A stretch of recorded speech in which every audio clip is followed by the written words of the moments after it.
আল্লাহ বলেন শুধু মুসলমানদের উপরে যারা জুলুম করবে তারাই কিন্তু আল্লাহর মামলার আসামি না।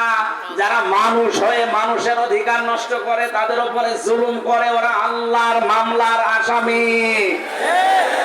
আজকেও দেখলাম ভারতে সংখ্যালঘু নির্যাতন চলছে, এমনকি আমাদের কলিজার সবচাইতে দামি জায়গা যেটা মসজিদ, সেইটা ভেঙে দিচ্ছে। সারা পৃথিবীর 57টা মুসলিম রাষ্ট্রকে আমরা আহ্বান জানাচ্ছি, সবাই ঐক্যবদ্ধ হন। 200 কোটি মুসলমান এই পৃথিবীতে আছে, হিন্দু মাত্র 120 কোটি। খ্রিস্টানদেরকেও বলবো, আপনাদের মেয়েকেও ইন্ডিয়ার বুকে ওরা ন্যাংটা করে উলঙ্গ করে হাঁটিয়েছে।